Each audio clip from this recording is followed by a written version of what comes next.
The sky above Earth shimmered like a silver ocean as the alien fleet descended. Hundreds of massive ships tore through the clouds, their engines roaring like thunder.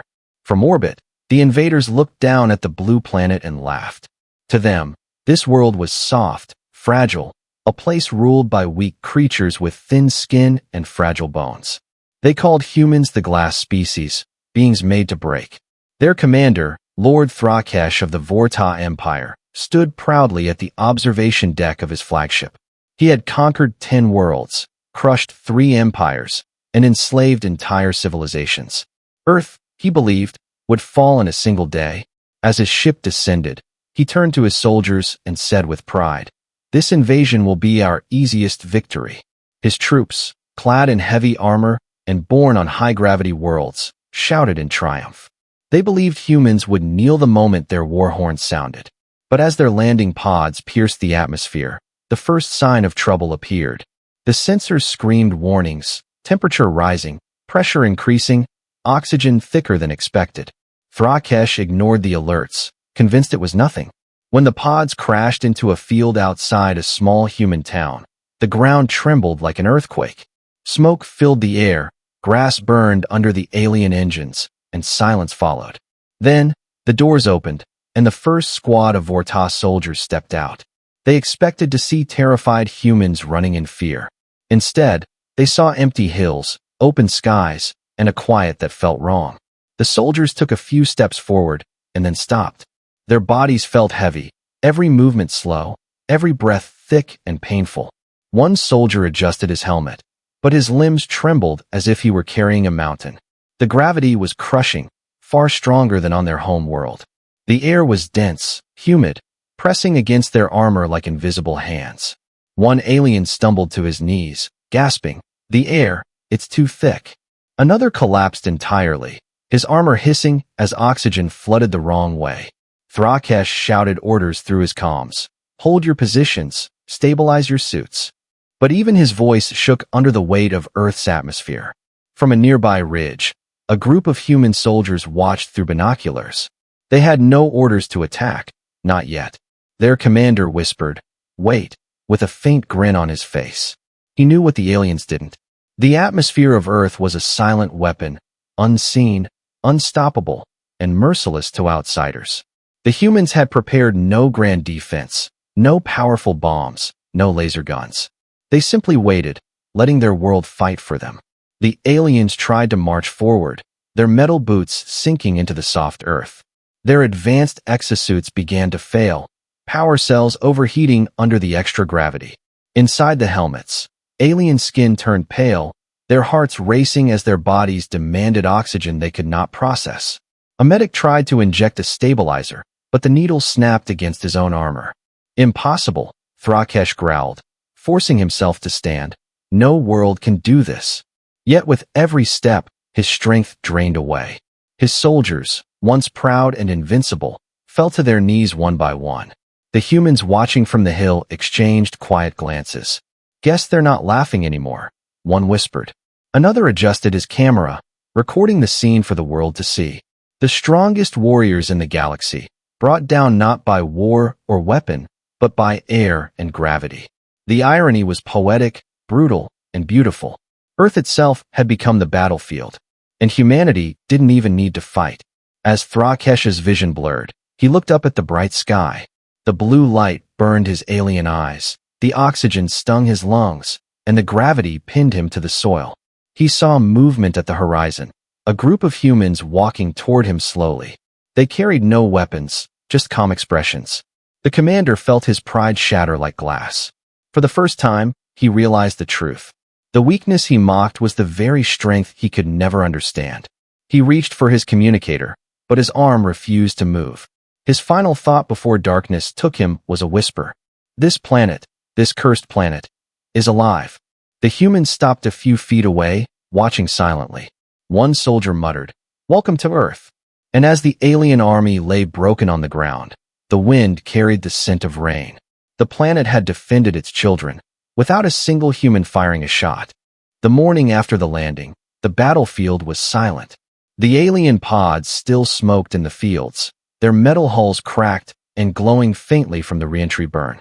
Dozens of armored figures lay scattered across the grass, their massive bodies motionless under the golden sun. Birds circled above, cautious but curious, as if nature itself was inspecting the invaders. From the hills, human soldiers advanced carefully, rifles raised, not with fear, but with quiet confidence. Captain Elias Ward led the recovery team, his boots sinking into the soft earth that had humbled the galaxy's strongest race. He looked around at the fallen aliens, their once fearsome armor now dented and half-buried in soil. "Check for survivors," he ordered calmly, "and don't touch their helmets until we know what's inside." As the team moved closer, one of the aliens stirred weakly, his gloved hand twitching. Elias knelt beside him, his reflection visible in the alien's cracked visor. Through the glass, he saw wide black eyes filled with confusion and disbelief. The creature whispered in a rough voice, "Impossible, air, poison," before collapsing again. Elias exhaled slowly. "Not poison, friend," he muttered. "Just Earth." Hours later, the captured aliens were taken to a secured underground facility near the landing site. Scientists, soldiers, and linguists gathered around thick glass chambers where the creatures were kept under observation. Despite their towering size, the aliens seemed fragile now, struggling to breathe even with artificial assistance.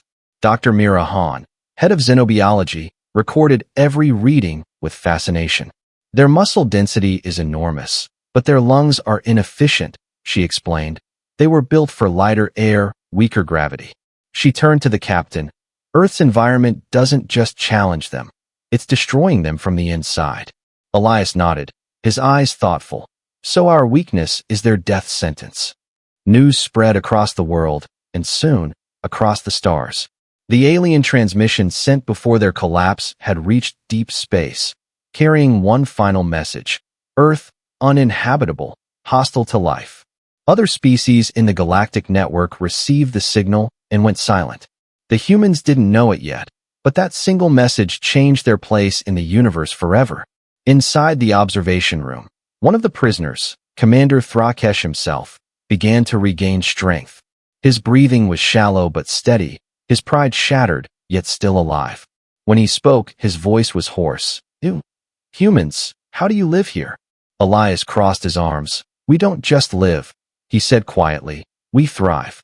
Thrakesh stared at him as if hearing a myth. "Your planet should kill you." Elias smiled faintly.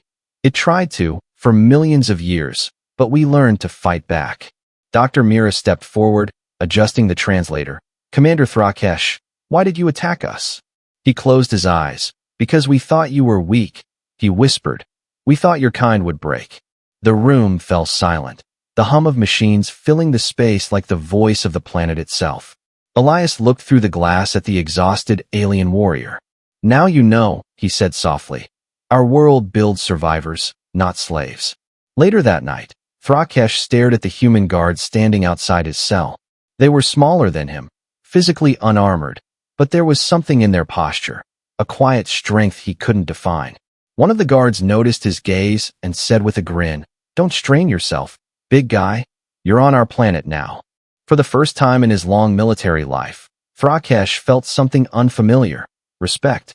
He turned his eyes toward the reinforced window that showed the faint reflection of Earth's night sky.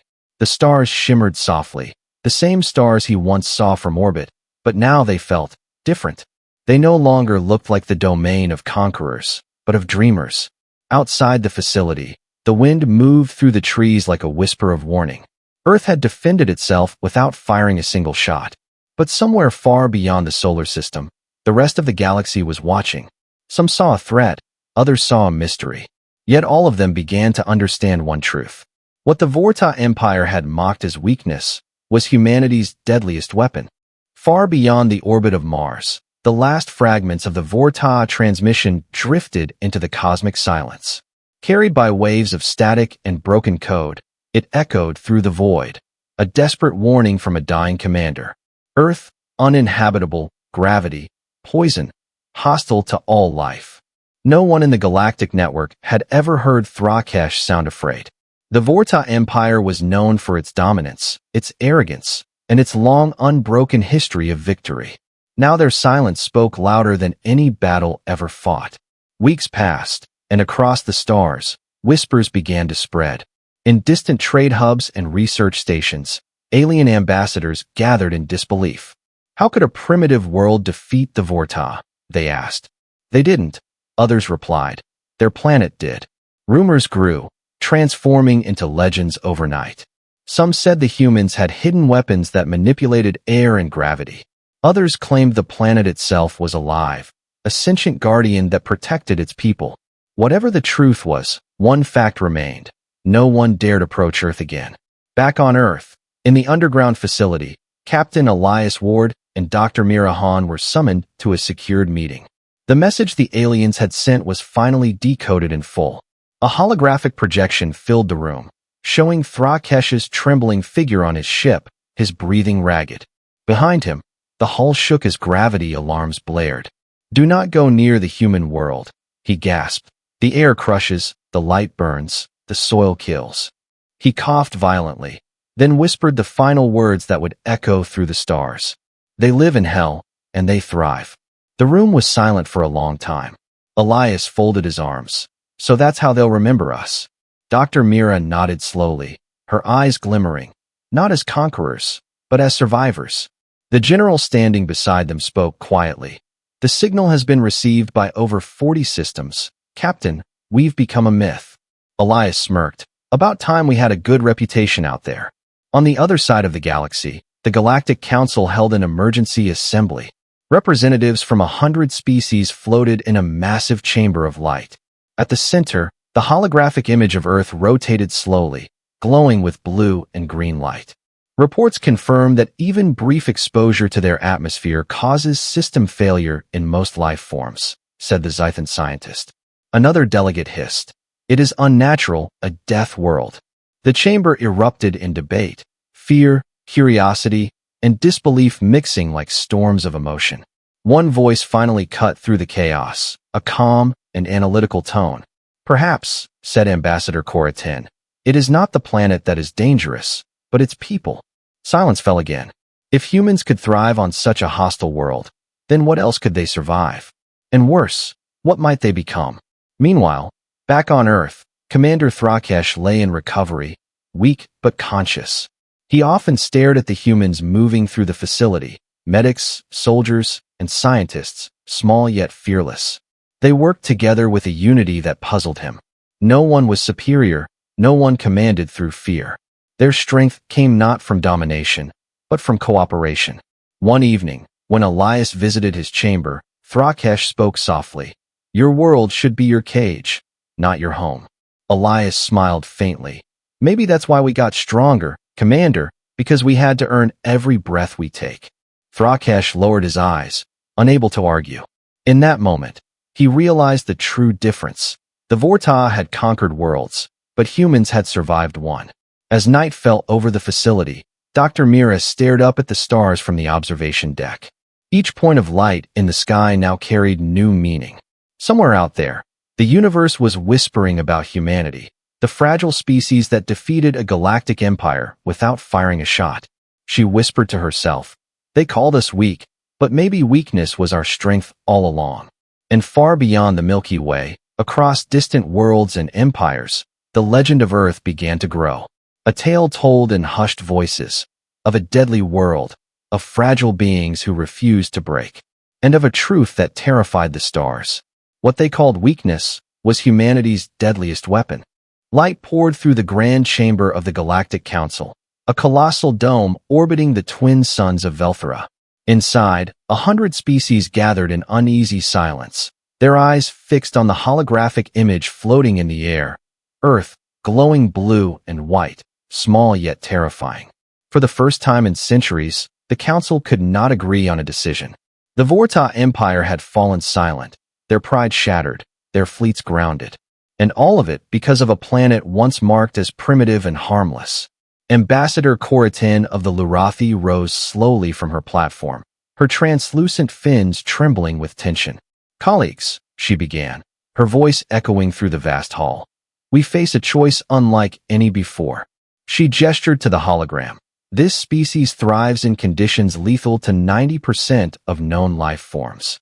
Every empire that sought to dominate such a world has perished, another delegate hissed. A tall insectoid from the Greenock Alliance slammed his claw on the table. Then we must end them now, he declared. Destroy the planet before it spreads beyond its cage. Gasps rippled through the room. Ambassador Coritin turned sharply. Destroy an entire sentient species because we fear them? Her voice hardened. That fear is the weakness that consumed the Vorta. The council erupted in overlapping voices, some demanding annihilation, others calling for isolation. Above them, the holographic projection zoomed in on the continents of Earth, forests, oceans, mountains, storms. The very sight of it made some shiver. It looks peaceful, whispered one young envoy, but it hides fury. They all knew the truth. Humanity had changed the balance of power without even leaving their atmosphere. Meanwhile, deep within the council archives, the Zythan archivist Relvu examined the recovered Vorta data logs. He watched the footage from Thrakesh's dying transmission, the moment the great commander fell to the ground, gasping under Earth's gravity. The archivist leaned back, whispering, "How can such fragile beings survive there?" The recordings showed lightning storms, volcanoes, sub-zero oceans, hurricanes tearing across continents. And through it all, humans building cities, smiling, raising children. Relvu's hands trembled. They endure their own planet's violence every day, he muttered. No wonder war cannot break them. Back in the chamber, the council leader, an ancient crystalline being named Orinketh, struck his staff against the floor, silencing the room. Enough, he commanded, his voice deep and resonant. We will not become destroyers out of fear. He turned toward the projection, his crystal body reflecting Earth's light like a prism. The humans have proven themselves resilient, adaptable, and unified under pressure. He paused. Perhaps instead of fearing them, we should learn from them. The council murmured in disbelief. Learn from savages? Someone scoffed. Orinketh's eyes flared with inner fire. Savages who survived what would kill us all. Yet not all agreed. The Greenock ambassador sneered. You speak of wisdom, but they will grow stronger, they will spread, and when they do, the galaxy will kneel before them. The chamber fell into cold silence. Even Orinketh had no easy answer. He looked again at the spinning globe of Earth, wondering if he was staring at the future rulers of the stars. Meanwhile, on Earth, humanity remained unaware of the debate among the stars. Commander Thrakesh, still under observation, overheard fragments of human communication. He listened to the calm voices of scientists and soldiers, always cooperative, always adapting. He felt something shift inside him, a strange respect mixed with regret. He thought of his empire, proud but brittle, and compared it to these humans, small yet unbreakable. They will outlast us all, he whispered. Elias Ward entered the room, catching the words, Maybe you're right. Commander, maybe that's the point. As the sun set over the horizon, Elias looked up at the sky, unaware that hundreds of eyes across the galaxy were doing the same, each wondering whether Earth was a blessing or a curse. In the council chambers, the debate raged long into the night, until finally, Orinketh raised his staff once more. The humans, he said, shall be watched, not harmed. But if they ever leave their world, we must be ready. The decree echoed through the stars like thunder. The galaxy had chosen fear over war, silence over confrontation. But deep in the hearts of many species, a single thought took root. If humanity ever reached the stars, the universe itself would tremble.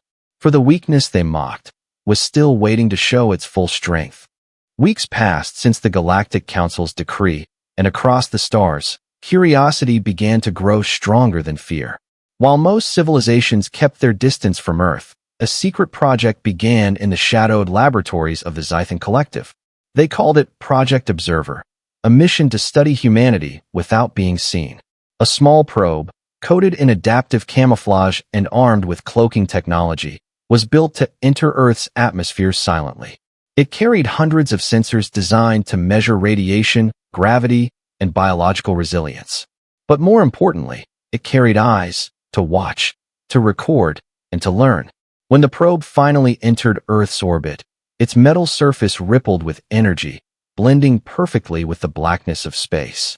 From there, it descended through layers of cloud, trembling as air friction began to bite. Its temperature sensors screamed as the atmosphere scorched its hull. The scientists back on Zythar panicked. "Reduce descent speed," shouted one. "The atmosphere is too dense."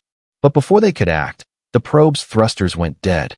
Earth's air was thicker, hotter, and heavier than their calculations. The machine spiraled out of control, crashing into a dense forest on the northern continent. The impact sent smoke curling through the trees. For hours, the probe lay silent, half buried in mud, surrounded by the sound of wind and birds. Then it woke, activating its damaged sensors and flickering cameras. Through the haze, it began to record. Rivers flowing like veins of silver, insects crawling, leaves trembling under rainfall. It observed life, wild and chaotic, yet perfectly balanced. Every organism fought for survival, and yet somehow, harmony existed in the struggle. The probe transmitted fragments of data back to the Council's hidden servers. But what it captured next changed everything. A group of humans appeared on its sensors, hikers exploring the mountains nearby. 3 adults and a child, laughing as they walked, unaware of what had fallen beside them. The probe focused on their faces, recording heartbeats, oxygen levels, body temperature. Its system calculated that these creatures lived in an environment deadly to 98% of known galactic species. And yet they laughed, they played, they climbed without fear. The child tripped and scraped his knee, blood running down his leg. The probe's AI analyzed the reaction, pain, then tears, then comfort as the adults helped him stand. One human lifted the child onto his shoulders, smiling. The data labeled this behavior as irrational compassion, but the AI couldn't explain why it increased group stability. The humans walked on, leaving behind echoes of laughter that lingered through the forest like a melody. Back on Zythar, the scientists stared at the transmission in silence. "Impossible," whispered Dr. Relvu. "They thrive on constant danger and emotional chaos, and yet they grow stronger." He played the audio again, focusing on the sound of laughter. The tone carried no fear, no hostility, only warmth. One of his assistants muttered, "They face death every day and still find joy." Relvu leaned closer to the screen. "They are not surviving," he said slowly. "They are living." But the experiment took a darker turn. The probe, still active, detected a storm approaching. Winds howled through the trees. Lightning split the sky. The humans found shelter under a rocky ridge as rain poured down. The probe's sensors overloaded, but it kept transmitting until a bolt of lightning struck nearby. The electromagnetic surge burned through its systems, sending the final image into the void, a human hand reaching to protect the child from debris. Then, silence. When the transmission reached the Council's secret servers, the chamber fell into stillness. Ambassador Coratin watched the footage again and again. "These creatures," she whispered, "they are not gods, nor beasts, but something in between." The scientist beside her nodded. "Their strength comes not from dominance, but from endurance. And that," Coratin said softly, "makes them unstoppable." Far away on Earth, the storm cleared, and sunlight broke through the clouds. The wreckage of the probe lay smoking in the mud, surrounded by life that refused to stop growing. Tiny plants began to crawl over the metal, reclaiming it as their own. Unseen by anyone, Earth had absorbed the galaxy's most advanced machine like it was nothing more than a fallen leaf. And as the wind carried whispers across the forest, the planet seemed to breathe, quietly, proudly, alive. In the stars above, the Council watched the data one last time. And one voice spoke what everyone feared to admit. "If this is what humans are on one world," the voice said, "what will they become when they reach ours?" The footage from Project Observer spread quietly through the hidden networks of the galaxy. What began as a classified study soon turned into forbidden knowledge. From the crystal halls of the Council to the war rooms of distant empires, one truth echoed again and again. Humans were not weak. They were something far more dangerous, something the stars had never seen before. The leaders of the Greenock Empire watched the human recordings with unease. The alien generals, each towering and armored, stared in silence as they saw humans smiling under lightning. The storm should have killed them, hissed one commander. How do they laugh in the face of death? No one answered. For once, the predators of the galaxy felt preyed upon. In another system, the Cerati Dominion prepared their defenses. They built shields, bunkers, and planetary cannons, whispering of the day humans might rise into space. Their rulers feared not invasion, but influence. Empires fall to armies, said Queen Zura of the Cerati, but civilizations fall to ideas. And humanity's idea was terrifying, that strength could exist in compassion, that survival did not require cruelty. Across the stars, old powers trembled not from war, but from realization. Meanwhile, back on Earth, humanity lived on, unaware of the fear spreading across the cosmos. They built cities, explored oceans, and looked at the night sky with wonder. They didn't know that entire empires watched those same stars with dread. Commander Elias Ward had been promoted, overseeing the international coalition studying alien technology. He often thought of Thrakesh, who now spent his days teaching scientists about the galaxy's political web. The alien commander had changed, his arrogance replaced by quiet humility. One evening, he stood beside Elias on the observation deck, watching the sunset burn gold across the horizon. Your world is cruel, Thrakesh said softly, but it teaches balance. Elias smiled. Cruelty made us human, but endurance made us stronger. At that same hour, far across the stars, the Galactic Council convened again. Rumors of war filled the chamber. Some demanded Earth be isolated permanently, its skies sealed with energy barriers. Others warned that such interference might provoke what they feared most. They are not conquerors yet, said Ambassador Coratin, but every attempt to cage them will make them one. The council fell into silence, each delegate haunted by images of humans walking through storms and laughing. The Greenock ambassador slammed his clawed hand on the table, laughing, while our best soldiers would flee. That laughter is defiance. Coratin's fins shimmered faintly. No, she said, that laughter is life. On the outer rim, military fleets began quiet mobilization. Drones patrolled their borders, scanning for any human signals. But none came. The humans were still grounded to their world, yet every alien heart feared the day they would no longer be. The fear was not of their weapons, nor their numbers, but their will. No storm, no poison, no gravity could break them. They survived what would kill gods. To many, that made them divine. To others, it made them demons. In the deep void, where ancient communication arrays listened to the whispers of space, a signal appeared. It was faint, human-made, a test transmission from a new orbital satellite. A simple message repeating endlessly through the dark. Humanity is reaching for the stars. The message crossed the void and reached the council's sensors. The delegates froze as the words played through the chamber. One voice broke the silence, trembling. It begins. Back on Earth, a child stood under the same sky, pointing upward. Mom, do you think aliens can see us? He asked. She smiled. Maybe they can, she said, and maybe they're scared. The wind carried her laughter upward, into the night. And somewhere far beyond sight, entire empires looked upon that small blue planet with terror and awe, because they finally understood the truth the Vorta had tried to warn them about. Humans were not the weakest species in the galaxy. They were its mirror, proof that life could rise from pain, adapt to chaos, and still choose kindness. That was the power the universe feared most. And as the stars blinked above Earth like 1,000 watchful eyes, one unspoken truth connected them all.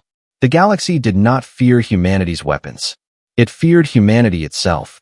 The dawn that broke over Earth was unlike any before. For centuries, humanity had looked up at the stars and wondered who might be out there. But now, the stars were the ones watching back. Every empire, every council, every fearful observer across the galaxy knew the day had come. Humanity was finally ready to rise. The great launch site stood on the edge of the Pacific, a monument of glass, steel, and hope. Billions watched through screens and sky feeds as the first interstellar vessel, the Dauntless, stood tall under the morning sun. It wasn't the largest ship ever built, nor the most advanced, but it carried something far rarer. It carried human spirit, forged in storms, tested by gravity, and blessed by resilience. Captain Elias Ward walked across the deck in his flight suit, older now, wiser, his eyes reflecting the weight of history. Beside him walked Dr. Mira Han, who had once studied alien physiology and now oversaw humanity's first leap beyond its home. And behind them, walking slower but prouder than both, was Commander Thrakesh, the alien once sent to conquer Earth, now its silent witness. He looked at the ship with awe, his voice barely above a whisper. "You turned survival into destiny." Elias smiled faintly. "We just stopped waiting for permission." As the countdown began, the world seemed to hold its breath. Children in schools watched with glowing eyes. Elders in cities wept softly. Soldiers stood at attention. Even nature seemed still, as if the planet itself was listening. When the engines ignited, a thunder unlike any before roared through the sky. The ground shook, oceans rippled, and clouds burned into gold. The Dauntless rose, leaving behind trails of light that shimmered like the veins of the planet itself. In that moment, every listening satellite, every hidden alien receiver, every galactic "I saw it happen." Earth had spoken, not through words or weapons, but through action. A small world had defied the silence of the stars. Across the galaxy, fear and fascination collided. In the council chambers, Ambassador Coritin watched the live feed in silence. Some delegates whispered prayers, others cursed. "The humans are leaving," one said, trembling. Coritin simply answered, "No, they are arriving." The council fell silent again, for deep down, everyone knew this was the turning point. Meanwhile, far above the blue planet, Elias looked down from the cockpit window. He saw clouds swirl, continents stretch like a painting beneath him. He felt the weight of billions behind him, the dreams, the pain, the triumphs of his species. Mira smiled beside him, tears in her eyes. "Do you think they're watching us?" Elias nodded. "All of them." Thrakesh, seated quietly in the rear cabin, whispered to himself, "Then let them see what courage looks like." As the Dauntless broke through the last veil of atmosphere, the stars opened wide, endless and waiting. Elias pressed the comms, sending out the first human message into deep space. "This is Captain Elias Ward of Earth," he said. "To whoever hears this, we come not as conquerors, but as survivors. We come to learn, to explore, and to share." His voice carried across the void, soft yet powerful. In distant systems, receivers lit up one by one. Empires paused their fleets, rulers halted their wars, and every being who heard that message felt something strange: respect. From the council station orbiting Velthera, Orenketh stood by the viewing dome, watching the tiny signal move through the darkness. He spoke to no one, yet his words echoed through the hall. "The children of Earth have finally stood." And across the stars, no one dared to answer. Back on Earth, as the roar faded into silence, a single child stood in a field, waving at the faint streak of light rising into the sky. "Good luck," he whispered. His voice was small, but somehow, the universe seemed to hear it. The ship glided beyond the atmosphere, free at last. Behind it, Earth turned slowly, alive, radiant, undefeated. And as the stars embraced their newest traveler, the galaxy realized the truth it had feared all along. The day humanity looked back was the day the universe changed forever. For in that fragile, stubborn, beautiful species lay a force no empire could crush. The will to rise, the courage to endure, and the heart to forgive. The humans had arrived, and the stars would never be the same again.